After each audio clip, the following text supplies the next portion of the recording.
and poetry. So,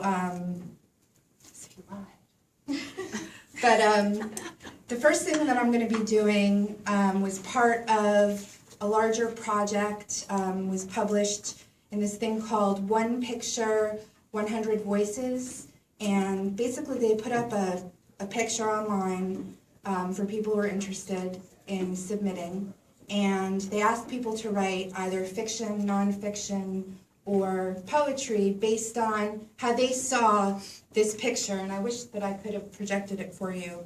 But basically it was an oil painting that looked like it could have been a barn. It was dirty. The walls looked like they had been kind of ripped down to their studs.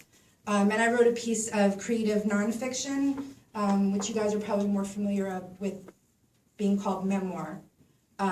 We only had 250 words that we could write, so this is my piece. It's called This Dirt.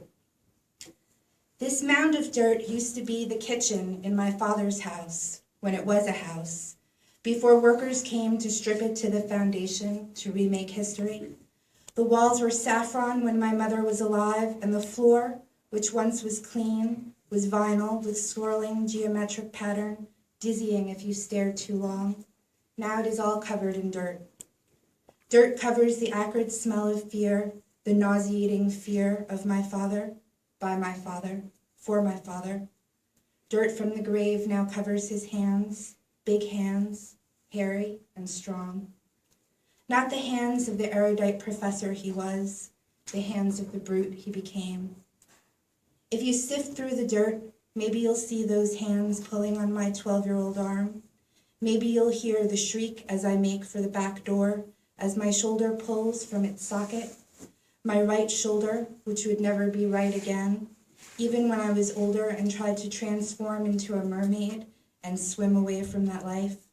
Maybe if you dug, you'd see me redouble my struggle, observe muscles bunching in my thighs, notice fear and surprise cross my father's face as he realizes something's wrong. Something's gone sick and slack in my arm. Watch as he lets go in horror. He didn't mean to hurt me. Watch as I slip out the door and into the children's forest, where the dirt is as pristine as a house swept clean. Okay, so that's creative nonfiction. Then this is, it sort of walks the line between poetry, or prose poetry, and flash fiction, which I can talk about if you want. It's called Word.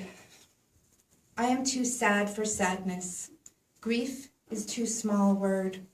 I need something with heft, something multisyllabic, some word which could be a paperweight on the pages of this long story. I needed to have the taste of red wine and the sound of dancing. I needed to smell like the kitchen floor at 2 a.m. and to feel like the pages of a book read aloud, slowly. I need this word to drip tears and blood for me to clean, for me to cry, for me to bleed. I need this word to be rabbits in your yard.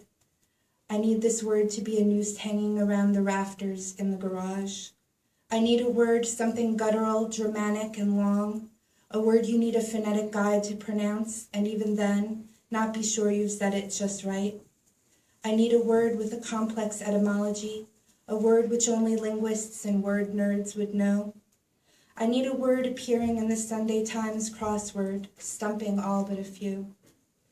I need a word which means that perfect imperfection, that integral connection, the depths of depression. I search Shakespeare, the OED, and the Salas, but this word is just being formed right now in this room. This word, this word. And I'll do another flash fiction. Dry. At night, my house seems to be underwater. I hear the bubbling of the fish tank in my son's room, the drip, drip, drip of the faucet in the bathroom that the kids left on for the cat's pleasure, the rain beating on the skylight, and the silvery liquid moonbeams pounding like waves through the doors. I'm awake to hear my house underwater because of the rushing liquid of my mind. My thoughts salt water, me condemned to swim through them.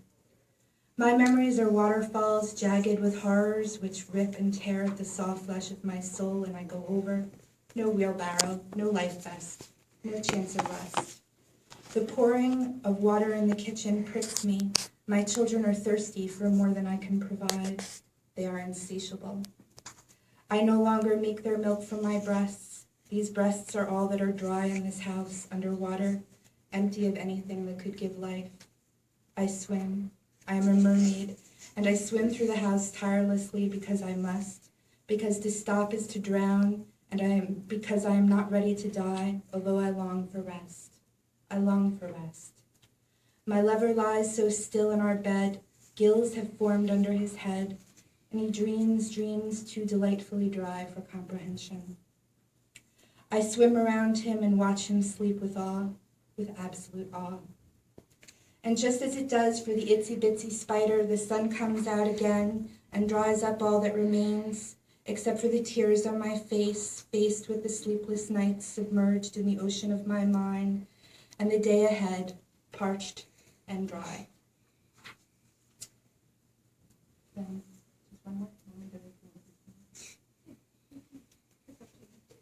You tell me when I'm done. Okay, the last one is it's a poem, kind of a prose poem, and it's called "O Virginia," and it's dedicated to Virginia Woolf.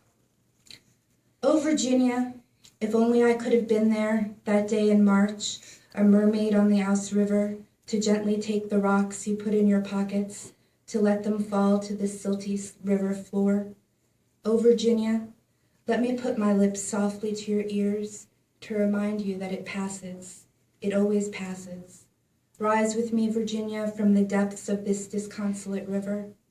Oh, Virginia, let me be your Vita, and let me put my lips so softly to your lips and breathe in life. Let us leave this river of death. Let us leave this place of consternation. Let us sleep, a good long sleep, and wake remembering that it passes. It always passes. Oh, Virginia, you know the hills and valleys of this life are higher and lower for us than for most. We are twins out of time. Our mothers died when we were children on the precipice of becoming women. Our fathers were charming, brutal, mercurial, interesting men. Life left lasting specters, haunting us in the depths of our lows. Oh, Virginia, you were in the bed of a valley, the shadow of death upon you, obscuring the hills ahead. The valley always passes, Virginia. No matter the depth, it always passes. Come from the unkind river into my warm arms, let me unpin your hair and dry you, and we will weather this darkness together, and the new day we will write lies embedded with truth of the endless night. Oh, Virginia, it seems unfair that we should have to endure after what we have endured. Let me be your living mother. Let me be your gentle father. Let me be a plateau just for a while. I have stood where you have stood at the abyss, and I have tried to fall, and I was caught. If only I could have caught you, a mermaid, to take those hard, jagged rocks from your pockets.